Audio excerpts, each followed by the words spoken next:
Good morning, everyone. My name is Margie Heldring, and along with Susan Simon, I am the co-chair of Grandmothers Against Gun Violence, our C4 organization. As many of you know, we also have a sister organization, an affiliate, a C3 organization, the Grandmothers Against Gun Violence Foundation. And we're excited to share some news with you from the foundation a bit later in this program that actually dovetails beautifully with the content of our program today. So I begin with a welcome first to our esteemed speakers, whom I have the pleasure of introducing in a moment. And I see our good friend, Dr. Ali Rohani Rakbar has joined us, and that is always a pleasure. Thank you for being here. I want to extend a special, strong welcome to all of you in attendance, the members and friends of Grandmothers Against Gun Violence. You are staying the course with us, and we could not be more grateful. It is what is going to get us through this eventually. So thank you. To those of you who may be here for your first visit, we welcome you. We encourage you to join us. Let us know how we can help you find a meaningful place within the organization for you. We also want to begin by acknowledging that Sunday this week is Juneteenth, and we're really in honor of that day and glad to recommit our commitment to racial justice in all of our work and all of our efforts. So a word about our speakers and our program today. We have two very capable, wonderful people who have joined us and are going to be talking about domestic violence and firearms. And I will begin by introducing our first speaker, Dr. Avanti Adhia, and she is a postdoctoral scholar at the Harborview Injury Prevention and Research Center at the University of Washington. And after completing her undergraduate work at Columbia, she earned her doctorate in social and behavioral sciences in the School of Public Health at Harvard. And she is doing just very exciting and important work that she will describe. We also have with us David Martin, who is the Senior Deputy Prosecutor for the King County Prosecuting Attorney's Office in Seattle. And Mr. Martin has been a local, national, and international leader on domestic violence issues and firearms. And we salute your work, and we are grateful for the work because you too are staying the course with a tough problem. So let me say a thing about this tough problem that we're all working on, because it's always important to know where we are, where we've come from, and to keep renewing our hope and our confidence that we can get to a better place. Many of you may have seen the headline in the Washington Post yesterday that was 2020 was the deadliest gun violence year in decades. 2021 is worse. Within the article, it described this violence, this gun violence unfolds on city streets and in family homes, away from the cameras in the national spotlight. That is a discouraging headline, but let me meet that discouraging headline with two things. One is the seeds for hope, the seeds for positive change are in the soil. They're coming from the kind of work that our two speakers are doing today, from the research that's helping us understand the causes and the possible remedies and prevention strategies for gun violence, through the advocacy, through the participation of thousands and millions of people across this country, through the work in our state legislature, and if we can ever get around the filibuster, the work the US Congress might take on. So while we are in a painful place, we can continue our work together and find our way forward. But as the Washington Post stories said, much of this gun violence unfolds on our neighborhood streets and in our homes. And that leads me to welcome our speakers again and to reintroduce and ask you, Dr. Adhia, to please proceed. Thank you very much. Good morning, everyone, and thank you, Margie, for that kind introduction. I am going to share my screen. All right. So I'll be taking the next 15 minutes or so to talk about intimate partner violence and firearms. I'm trying to cover a lot in this time, so I'll be moving fast, but I'm happy to connect folks with additional information as needed in the Q&A and afterwards as well.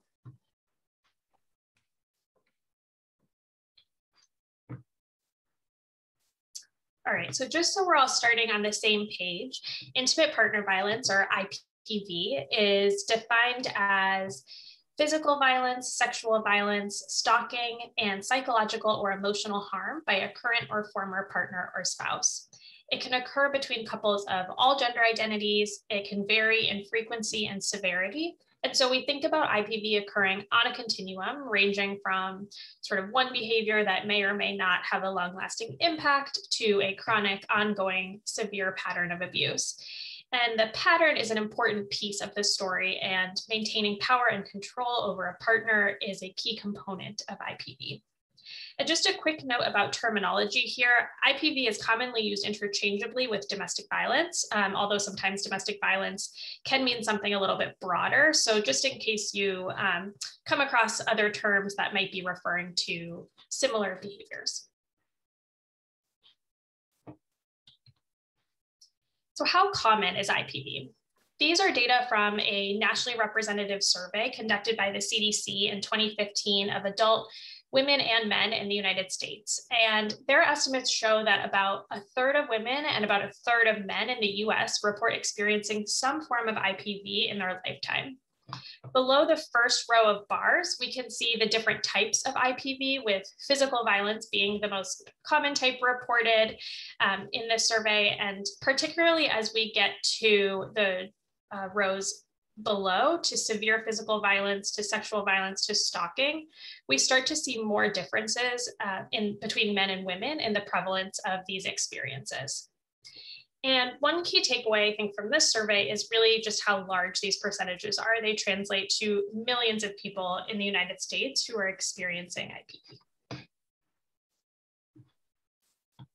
I won't go into a ton of detail here, but there has been a lot of research in the past few decades documenting the consequences and impact of IPV, which can be severe and long-lasting, including mental, physical, and reproductive health outcomes, unhealthy behaviors, and death, including homicide and suicide. Research also shows that the burden of IPV extends beyond the people involved to children exposed to other bystanders. And overall, this translates to IPV having huge lifetime economic burden of more than $3.6 trillion for the affected individuals in the US, including costs like healthcare, lost productivity, and costs from the criminal legal system. So what is the role of firearms in IPV?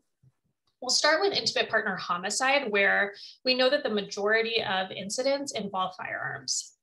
So 55% of all homicides of women are related to IPV. And firearms are used in approximately 60% of intimate partner homicides for adults, but even among adolescents who are killed by partners.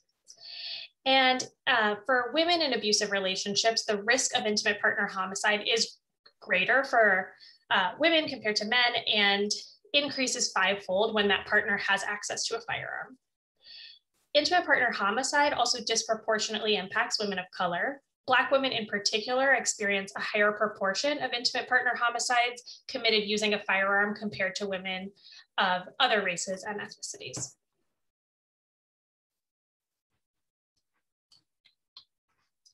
Outside of the extreme outcome of homicide, firearms can be used in several non-fatal ways that harm individuals. So firearms can be used to threaten a partner. It can be brandished or displayed, used in pistol whipping. So when a somebody hits their partner with a firearm, or used to, of course, shoot the partner. And qualitative research with IPV survivors highlights how firearms are perceived to be uniquely dangerous in the context of abuse, really contributing to high levels of intimidation and fear in the relationship. Non-fatal firearm use is challenging to study because these incidents aren't necessarily easily recognized or well-defined, and they're not as routinely recorded as fatal events. And so last year, a group of us at the Harborview Injury Center and part of the firearm program at the Injury Center, including Dr. Ali Rohani, who's on the call today, conducted a national online survey to understand really how common non-fatal use of firearms is in the context of IPV, and also what are the consequences of that behavior for survivors. And I'll highlight a few of the findings here, but I'm happy to share the full article for those who are interested in reading more of the details. So our data suggest that in the US in 2020, 9.8% of adults experienced non-fatal firearm abuse by an intimate partner in their lifetime. And we purposefully used a broad definition of non-fatal firearm abuse to include being threatened with a firearm, having a firearm used on them, or being threatened by a partner who possessed or had easy access to a firearm. And we really wanted to capture sort of the full range of firearm use within and potential firearm use within intimate relationships. And we see some striking gender differences here, where 13% of women and 5.9% of men experienced non-fatal firearm abuse. This is aligned with what I showed above, where women experience more severe IPV in general. And again, this 9.8% really translates to approximately 25 million US adults. So this is a large number of adults in the US who are experiencing this pretty severe behavior. Among IPV survivors who experienced non-fatal firearm abuse, we wanted to understand what kinds of specific behaviors their partners were using. And we found that the most common behaviors reported included the partner displaying a firearm and the partner threatening to shoot the survivor. Also, over 40% of the respondents indicated that the partner also threatened to shoot themselves, and almost a quarter reported that their partner threatened to shoot a pet. In addition to these threats, some survivors reported that their partner shot the firearm but didn't hit anyone, or hit their body with a firearm. We also asked survivors about the consequences of their partner's firearm use in terms of help seeking, emotional responses, and other impacts. So this is just a few of the responses here, but among survivors who experienced non-fatal firearm abuse, most reported being concerned for their safety, feeling fearful, or feeling on guard, watchful, or easily startled. In addition, over 40% of victims reported physical injury, and almost 30% sought a protective order and or legal services as a result of their partner's firearm use. Almost half of the respondents who experienced non-fatal firearm abuse said they had a child in the home at the time of abuse. And of these respondents who had children, 30% reported that the partner harmed or threatened to harm the child as well. And 19% reported specifically that the partner harmed or threatened to harm the child with a firearm. And so, as I mentioned before, we really see here as well that whole families are being exposed to these threats and this harm and the use of firearms in these dangerous situations.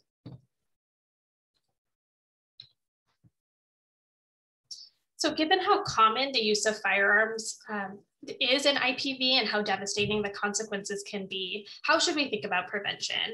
So this is a set of items mostly taken from Giffords, which I'm sure you're all familiar with. And I'll just go one by one here. So the first is thinking about prohibiting individuals who are subject to a protection order or convicted of domestic violence from having firearms. And research does show that states that restrict firearm access among these individuals have seen a reduction in intimate partner homicides, particularly those homicides involving firearms, and that these laws are even stronger if they also require individuals to relinquish their firearms. Timely and safe relinquishment of firearms is another really essential component of effective DV policy. So providing information and infrastructure for these prohibited parties to on how to relinquish their firearms once they're restrained or convicted. We also want to think about empowering victims and survivors to inform courts when those individuals continue to have access to firearms, and be sure that they can communicate that information and figure out how to get help safely. Passing universal background checks can be an important part of helping to prevent people with significant histories of domestic violence from getting firearms. And then we can also think about educating service providers, courts, law enforcement, and the public about this deadly combination of firearms and domestic violence. And we can also think about supporting community service providers and violence prevention agencies to more broadly understand and prevent domestic violence. And when we think about all of these policies, I think really need to be considering robust implementation of these approaches. So implementation and enforcement of these laws at regional and local levels is really challenging and can be highly variable. And I think some of that variability is being documented now in the research. And I think particularly as it relates to firearm relinquishment, things can be really challenging. And I know David can speak more to that as well from his on the ground, more local perspective of how that goes.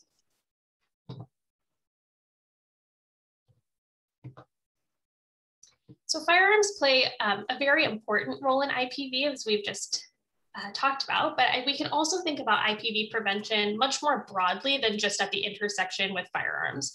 So I wanted to end with this information from the CDC, which has a really informative package of evidence-based interventions for preventing IPV.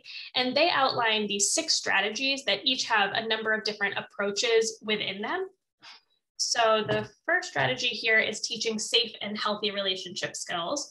So this can include things like social emotional learning programs for youth, healthy relationship programs for couples. The next is engaging influential adults and peers. So this they think about as engaging men and boys and allies in prevention, bystander education and empowerment, and other types of family programs.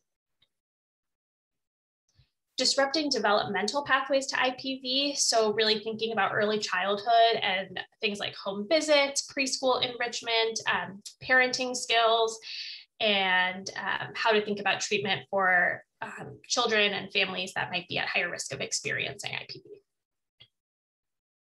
Strengthening economic supports for families. So how do we strengthen household financial security and work family support? Creating protective environments, so improving school climate and safety, improving organizational policies and workplace climates, and modifying the physical and social environments of the neighborhood. And then finally, their last strategy is supporting survivors to increase safety and lessen harms, which is really thinking about victim-centered services, housing programs, civil legal protections like domestic violence protection orders or extreme risk protection orders, other patient-centered approaches, and treatment and support for individuals who have experienced IPV.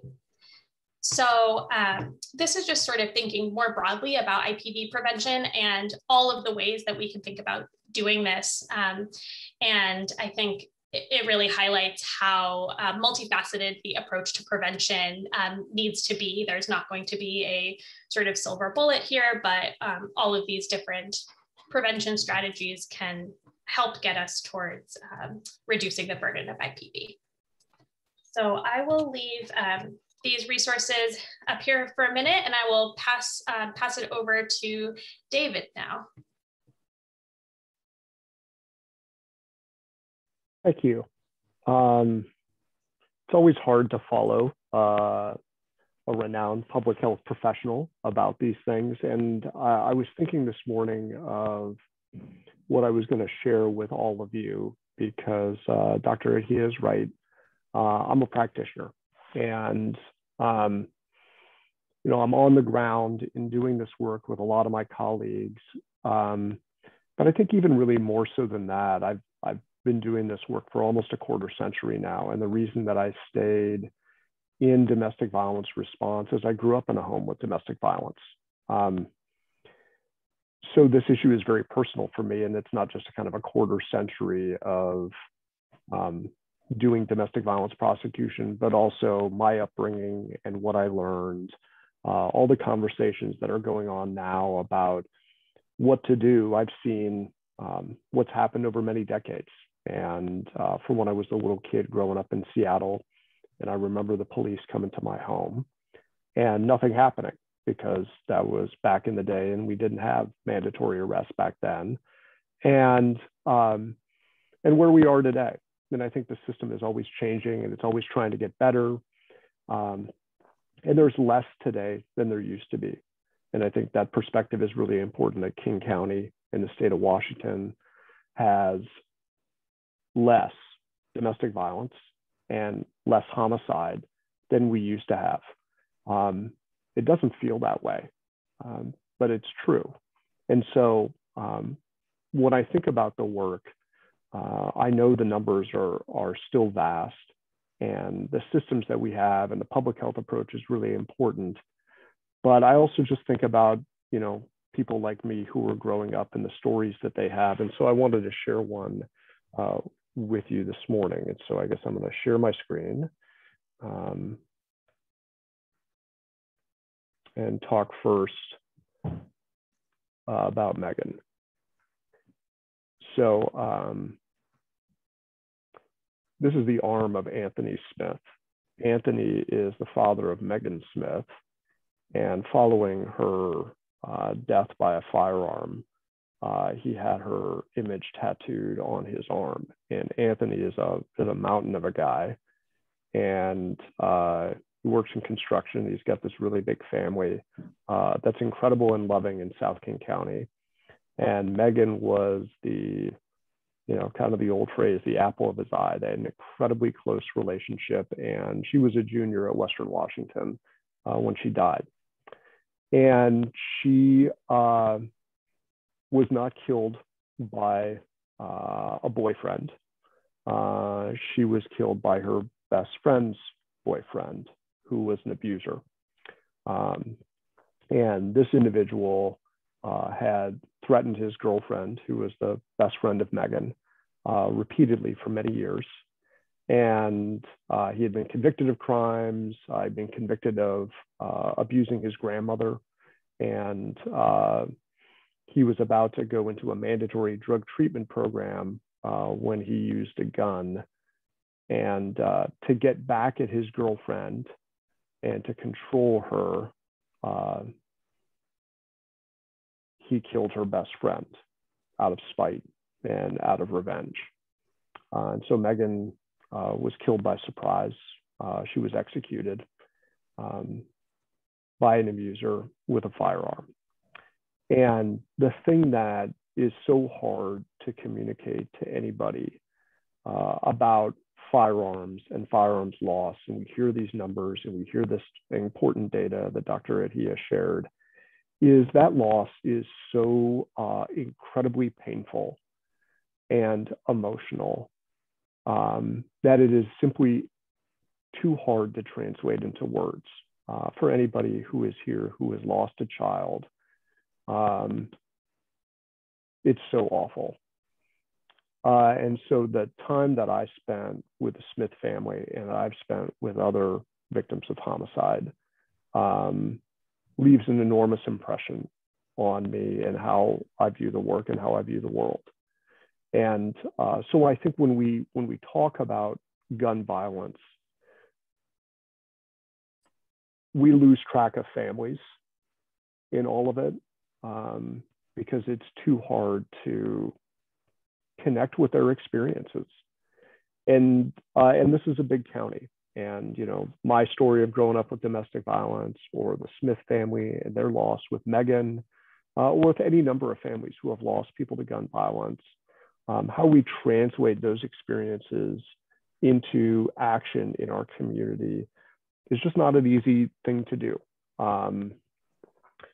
Because where we live here in King County, where I grew up, is a big place, right? We have 40 jurisdictions here, 39 cities. It's big, 2,100 square miles. There's a lot of people who live here. There's all different types of people who live here in an urban, suburban, and rural environment. There's a lot of domestic violence that happens here every year. And there's a lot of orders that come out of that, protective orders.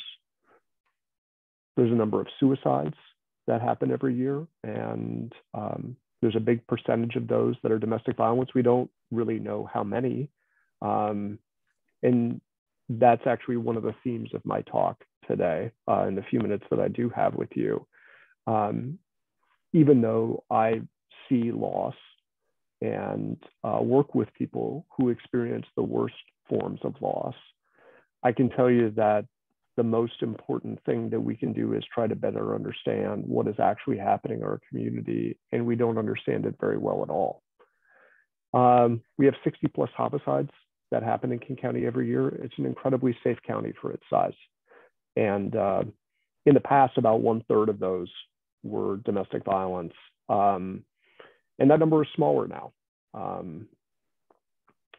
Even though we had, I'll reduce this, a record-setting number of homicides in 2020, when we look at that historically and adjust for population and things like that, it's bad, but it's not as bad as it's been in years in the past. And it's definitely not as bad as other areas in the country.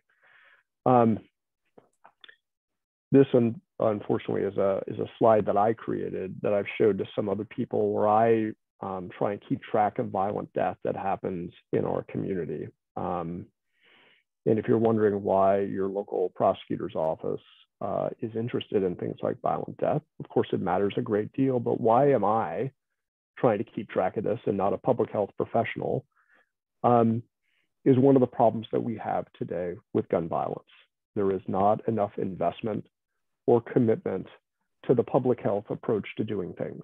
And as you can see, 2020 was a bad year for homicide and for other things, but we've had years before where we've had a lot of related deaths for homicide. If we go back to 2003 or 1999, when this county was a lot smaller, we had a similar number of deaths.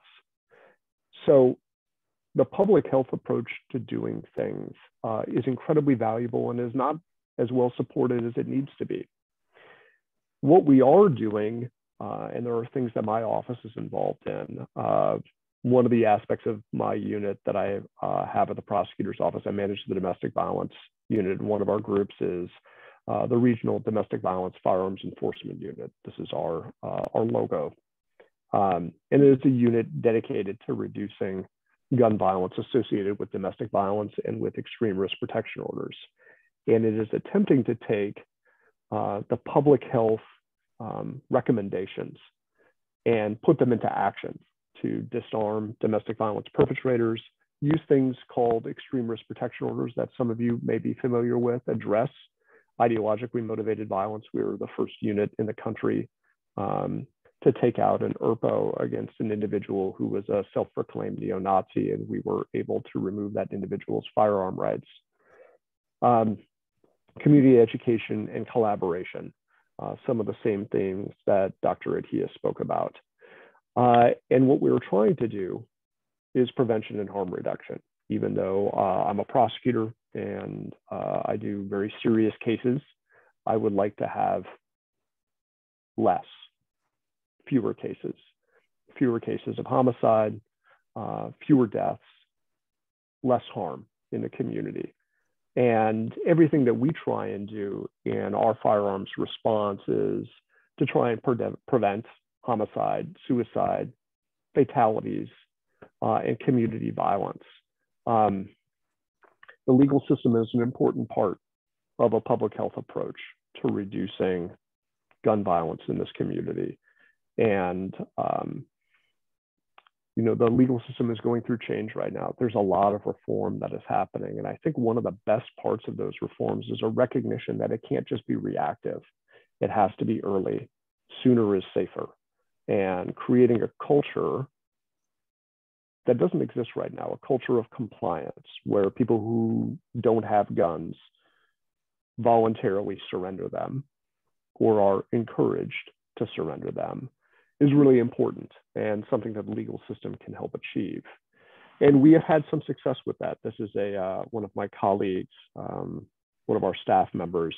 Every time we secure surrender of a firearm, she takes a marble and she puts it in the jar. We've been having this program for about 3 years now, and we take several hundred guns every year, and it's nice to have multiple jars of marbles to represent that. And it's just a little way that we try and keep track to visualize the work. So this comes to one of the things that I wanted to really address is this gap that we have in our response. We have a lot of people in the community who are working on gun violence. Your group is a perfect example of that. We have prosecutors and police who are tasked to work on gun violence. And we have a really amazing resource in our community of Seattle-King County Public Health and Harborview Injury Prevention. These are groups that I think are underfunded and that we do not have a sufficient commitment to. When I look at the data surrounding domestic violence in King County, as the person whose job it is to know this, and frankly, I know more about domestic violence that happens in King County than anybody else, right? That's my job. That's what I'm supposed to do. And we don't know as much as we need to know. You know, we don't have a very good idea year to year what is happening with domestic violence. We don't take advantage of data. Our data systems are not very good. And the individuals who are tasked to look at that don't do it as often because they're not supported financially or resource-wise to be able to do that. Seattle-King County Public Health is a perfect example of that. For the first time in their history, we partnered with them just to do some basic data dashboards. What's going on with domestic violence in King County? And we were able to show that deaths were up. We were able to link some data from emergency department visits and felony charge referrals. Those are the cases that my unit deals with. What's important about this is, yeah, the data is important to know, but this is really the first time we've ever done this. Like, how could it be in a county of 2.3 million people with sophisticated entities like Harborview and Seattle-King County Public Health, a committed community to these issues, that we don't know how much domestic violence is actually happening here? And I would suggest that of the numbers that people have regarding homicide nationally, no one knows what percentage of those involve domestic violence, because our data regarding domestic violence and death is so bad. We have critical points that we need to address. You cannot do that in a meaningful or effective way if you cannot measure what is happening in a community. The failure to measure, the failure to analyze, and the failure to really support aggressively entities like Harborview and Seattle-King County Public Health needs to change. If the pandemic has taught us anything, it's the value of a public health approach to doing things. And people say that routinely in criminal justice conversations. What we really need is a public health approach to a particular area. And I would suggest when you hear somebody say that, look around the room or look who it is that is saying that and ask if they are a public health professional. Most of the time, they're not. Most of the time, there's so few public health professionals available to do this work that they are overtaxed and overburdened. So when I think about our approach to domestic violence in this community, and I guess I have 1 minute, I think of my own upbringing. I think of all the victims that I deal with. I think of stories like the Smith family. And then when I step back from what happens with that really intense practitioner perspective, is that we really don't know as much as we need to know. And we don't have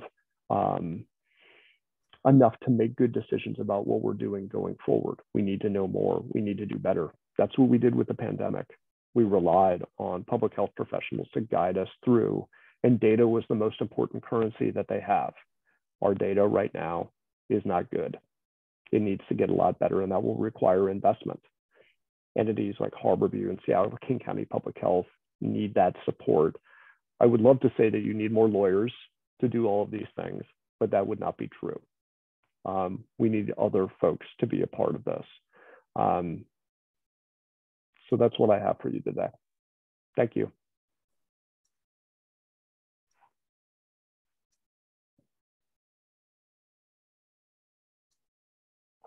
And I'm not sure, I forget who I'm going to turn it over to right now. So Cherie is next.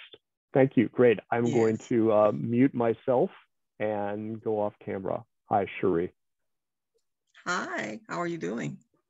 I'm well, thank you. Okay. Well, good morning, everybody. And so far we have had just a wonderful program. Now I will go to start our Q&A section. And it looks like an anonymous attendee wants to know, does IPV only include physical? Where's the emotional violence? Yeah, so I'm assuming this was talking about the slide where I showed the lifetime prevalence of IPV victimization. And absolutely, it was not on my slide, and it wasn't included in that overall about 1 in 3 number, but they did measure what they called psychological aggression in that survey, and they did find very similar. Over a third of women and over a third of men report experiencing psychological aggression by a partner in their lifetime. So a very important component of IPV for sure. Thank you for highlighting. Mm-hmm. Susan Carey says, has the issue of dementia been considered in IPV? An increasing issue for elderly, especially if there is a gun in the home? Sure, I can take this, and then David, if you want to highlight anything from your experience, but there have been a couple of relevant studies done by some colleagues of ours at the Injury Center and the firearm program. IPV during in older adulthood is definitely still an issue, and the majority of firearm homicides of older adults are perpetrated by a partner. And another colleague of ours did a study looking at firearm owning households and non-firearm owning households for older adults over 65 in Washington. And I think about 12% of those individuals reported memory loss in the prior year. So it's definitely something to consider, and there's lots of firearms in those households as well, and I think definitely a risk factor to be looked at a bit more. Yeah, I mean, I agree with all of that. One of the things that that I consistently see kind of year in and year out with the homicides that we respond to is murder suicides involving an older couple where one has serious medical issues or mental health issues, and whether that murder suicide is done, to kind of end both of their lives at the same time as some sort of mercy killing, if that is even the word that you would use, or if it's something else. I think one of the things that we lack, because we're not keeping track of suicides and homicides like that, because we don't have a lot of detailed information, basically the way you would get that detailed information in King County is by asking me, right? Which is a lousy way to keep track of stuff. So the failure to have like a very good record about that, or to even know about firearm-related fatalities like suicides generally and how they take place with older individuals in our community, and are there themes regarding those older individuals and domestic violence, that would be great to know. But we don't know that. We could know that if we invested more in a public health response. And here's a question also for you, David, from Martha Vandemark. Could David please tell us specific things we can do to make positive change to the current situation of IPV not being well managed with data and assistance from public health? Yeah, it's a great question. So I joked with Dr. Adhia earlier that I just wanted to put a link out to Harborview Injury Prevention and have you all send them money, but I know that's probably not the most practical thing to do. I do think as an organization, one thing for you all to consider is how do you want to support a public health response in kind of a layered way? You have a public health response locally, and then you have the statewide response, and then you have the kind of the research response that the University of Washington represents. I do think finding ways to talk to your local legislators and say, what is it that the state is doing to research this? Having that be an issue for your city council and your county council individuals. Seattle-King County Public Health is exactly that. It's those two items together, and they need more support, they need more funding. So I think if as an organization, you are saying to individuals, I want this to be a resource and policy priority. I want better research. I know that there's a dashboard, right? But it seems like you all could do better than a dashboard, right? To tell us what is going on. I want to know that this is a specific and ongoing area of study. Somebody should endow a chair at the University of Washington to study this type of thing, or support Dr. Rouhani and his group, who is already doing really amazing work and is doing a lot, and we've been fortunate to partner with them. But I would love to see them do more. And I know that's simply a resource question. And so I think it has to be multifaceted and multi-layered, and local government has to be involved. They have to support a public health approach and not just talk about it, you got to be about it. Mm. And again, for you, David, from Catherine Knowlton, do you have the people you need to enforce firearm relinquishment? Yeah, I mean, that's a really good question. It's Seattle and King County has given an investment to my group, which is a regional multidisciplinary approach. And it's done some really positive things.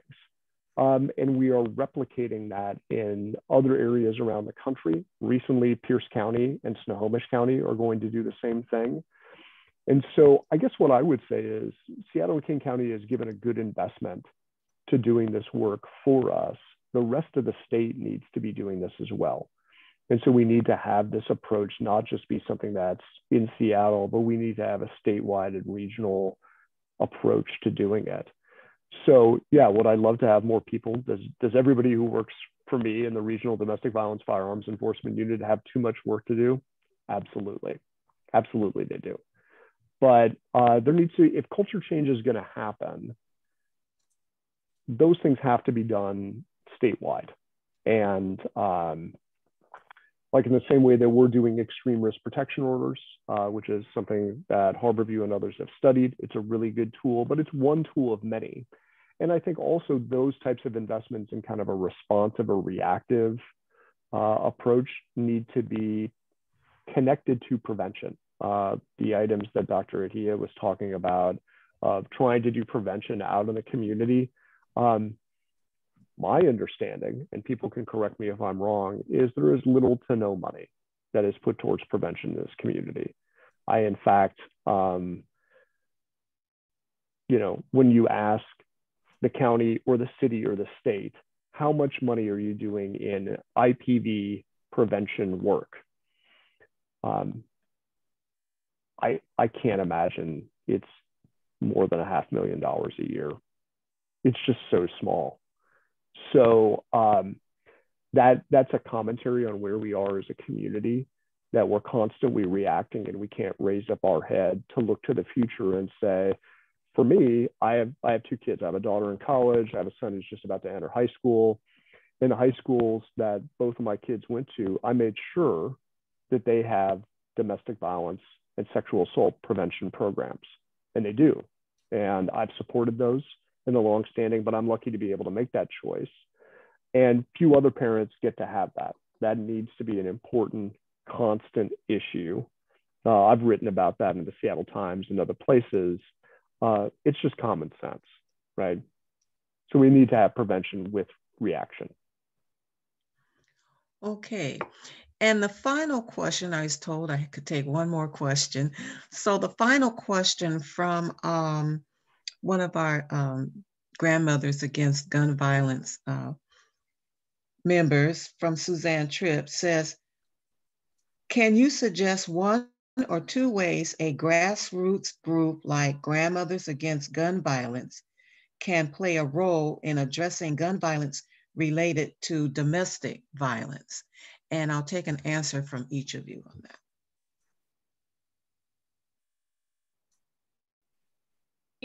You start, David. Okay. All right. Well, this is always an interesting question of how do you get your voice heard and how do you make a difference? I think a group like Grandmothers Against Gun Violence has a special role to play because of who you are, right? Grandmothers are the ones who run the family, so to speak, and they're the ones who grandkids and others look up to. And so I think if you look at your own role and take advantage of it, being persistent with elected officials and also finding ways to collaborate with organizations that are already doing this work, right? It's always good to have friends. And I think finding ways to align yourself, especially on domestic violence, with organizations like the State Coalition or the Alliance for Gun Responsibility, or even your local kind of criminal justice folks, and finding issues that you can work on. And to me, the issues that are really the most important right now is it's not just kind of getting into the laws, which are complex and something that I deal with all the time, but I think it's the larger issue of where is the financial support for prevention and where is the financial support for a public health approach. I don't want to just hear people say those things are important. They say, if you want to see somebody's priorities, have them show you their budget, right? What does the budget say? And look at the budget. I'd encourage everybody, go look at the local budgets for municipal, county, and state in regards to the investments that are being made in a public health and a prevention approach to domestic violence. And it's sad. And when you can't find it because it's not there, you should be saying, why isn't it there? How much money do you plan to put towards this in your next budget cycle? And if you're not willing to do that, please explain to me why. Right? Just basic stuff. If you have kids, grandkids who are in a school, I would say there's also a local aspect of doing this too. Contact your grandkids' school and say, hey, I'm part of an organization that's really concerned about the prevention of domestic violence in our community. Tell me what your prevention program is for young people in the school. What are you doing? And if you're not doing anything, you better have a really good explanation why. It's not that hard, right? That's what I did with my kids' school. Called them up. I said, where's the program? They're like, well, we don't have one. And I'm like, well, I got one for you. There's a really great organization here locally that does it with sports teams through the State Coalition called Team Up Washington. I'll put that in the chat. All their stuff is free. We helped form that organization for them. So I think there's a number of things that people can do. And I'm sure Dr. Adhia has like much more kind of like precise and evidence-based recommendations. But I think it's just like making your voice heard, right? It's like anything else. And I think doing that in the schools and doing that with people and say, let me see your budget, right? Okay. But I'll defer.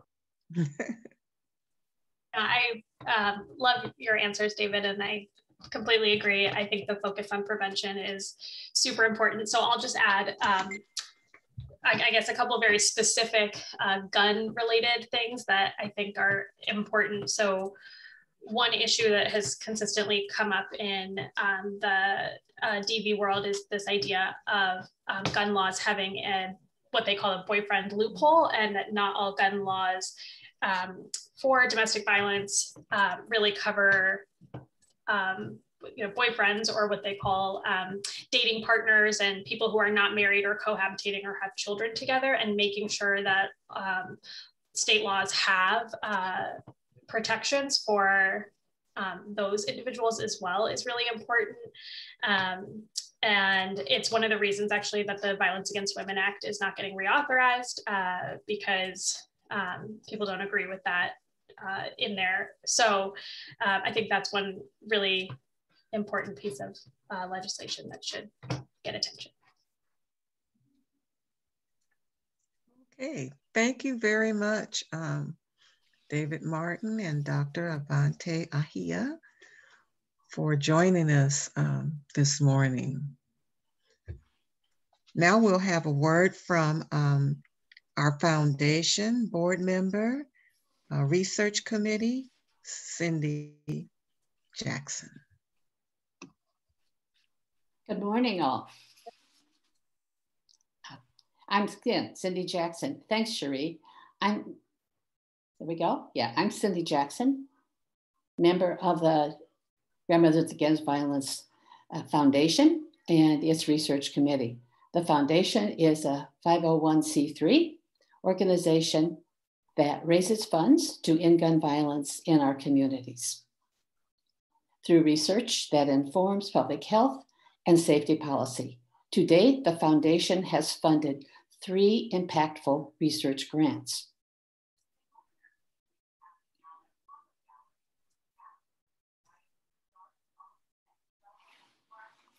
With gratitude to our faithful donors, I am honored to announce the recipients of this year's $50,000 grant award.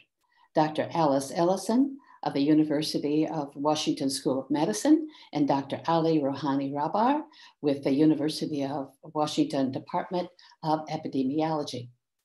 They will lead the study, Firearm, Threats, and Violence Against Children and Youth in Domestic Violence Against Protection Orders in King County, Washington. This study will further examine the impact of firearm removal enforcement on violence against children. This important work will be talked about briefly. So I would love to, I am privileged to introduce Dr. Ellison and Dr. Rohani Rabar to make a few comments. I'm going to start, Dr. Ellison. Hi, thank you, Cindy. Thank you so much for the opportunity to share our research proposal with your research committee, for the informed questions that you asked throughout the proposal process, and for being willing to work to raise money to fund these kinds of projects. We will be working with David Martin here and Dr. Avanti Adhia as well, who are key colleagues on this work.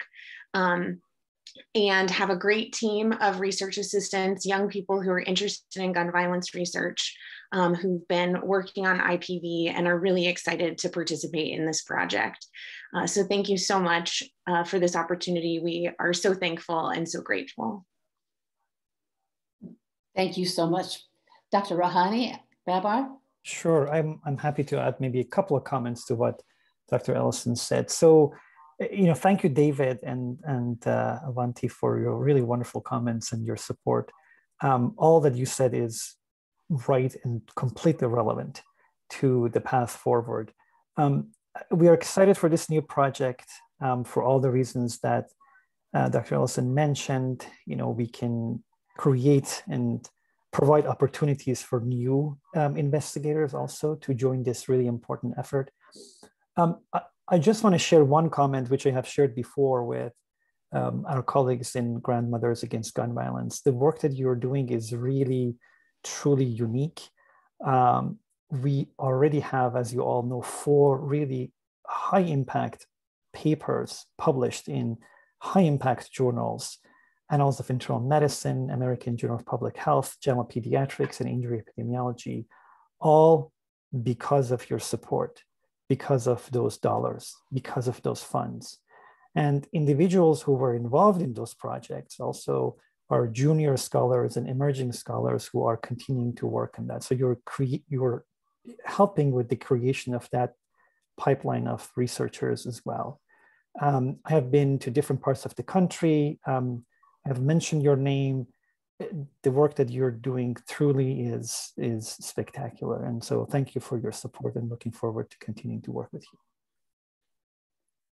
Thank you. And we appreciate the partnership that we have with the work and the research at the University of Washington. And we look forward to sharing your results and our work ahead. And now to Sunny Como, who's going to take us a tour of our website. Thank you so much, Cindy. Good morning, everybody, and welcome to our website. So I am just going to take you through a little bit of the information and resources we have available on our site. So I guess I'll start with some upcoming events that we have scheduled right now. We have a really exciting event upcoming at the end of the month. The Seattle Mayoral Candidate Forum on Gun Violence Prevention. We are partnering with the Alliance for Gun Responsibility. If you have not already registered, please go register. This will be a really exciting event, so you can hear from all the candidates and their proposal for going forward to meet this crisis of gun violence in our communities. And we will update this page as we know more about other events as they come up. Next, we will look at our volunteer page. If you're interested in volunteering, we'd love to have you. We have an easy little form that you can fill out, just giving us a little bit of contact information, as well as if you're interested in joining any of our committees, you can indicate that, and any particular type of activity you'd like to volunteer for. We're always looking for people with good photography skills, writing skills, editing skills, you know, all kinds of things. If there's a particular type of skill that you have that you think may be valuable for our work, please send us an email and let us know. We'd love to have you join us. Next, we will look at the past programs section, which has a few of our past programs that have all been really excellent. And there's a little blurb of information about what happened in that program, as well as a link to our YouTube page. So you can watch a recording of all of our past programs. Right now we have about 6, and this recording will be updated within the coming week. Next, we'll look at a section of our website put together by our membership committee. The membership committee has been doing excellent work to recognize our members. We have 2 membership committee members, Becky Pierce and Linda Goodrick, who are excellent writers and have been doing little personal stories on some of our members. So this project has been on hold for the last year during the pandemic, since it was a little difficult to coordinate, but we are back on it. We will start updating and sharing new stories starting next month in July, and they will be added up here. We've got some really great members lined up to share their stories with you. Next, we'll take a look at just some grandmothers in action in the community. We've, all of these are obviously pre-COVID, but we're really excited to get back into the community after the pandemic settles down. We've got some really excellent photos here of some of the initiative drives, signature collection that we've done, some events at the UW, some protests and marches we've participated in, media events, lobby day. So we are very active in the community when we can be. Next, I'd like you to see our advocacy page. This is put together by our wonderful legislative committee and details the work we've been doing over the past legislative session. So you can come here to find information about all the bills that we supported this past session, what our success was like, and where we are looking in the future to go with our legislative activities. Next, we're going to look at some resources that we have available, just community resources. So some of these are specific for COVID, but information regarding safe storage, the Lock It Up program, ERPO, if you'd like more information about those programs, you can find them on our website. Also, we have some information about COVID testing and vaccines. I think there's also some information on here. Yeah, there's some suicide prevention hotline, recovery helpline, just more information and resources for yourself and also to spread with the community. And then finally, I will show you our join, renew, or donate page. This is where you can go if you'd like to join our organization and become a member, if you'd like to renew your membership, or if you just like to make a donation. We welcome all donations. And if you'd like to gift a membership to somebody that you care about in your life, another grandmother, or they don't have to be a grandmother, anybody in your life that you feel would benefit from a membership, we'd love to have them join us. And with that, I will hand it back over to Sarah Dean to close out our program. Thank you.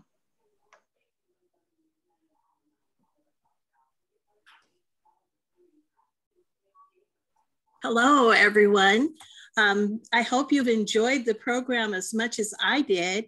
It was extremely enlightening, very, very great information for us. And I'm really proud because I listened to some of the words about grandmothers, about our organization, that we're unique, that we're persistent, that we collaborate. And I think that's wonderful. So we hope that you will join us because we are an organization that makes sure that we are fighting the gun violence issue in as many ways as we possibly can and on as many fronts as we possibly can. We show up, we stand up, and we speak up. So thank you for joining us, and I hope you will continue to join with us at our next program meeting. Goodbye.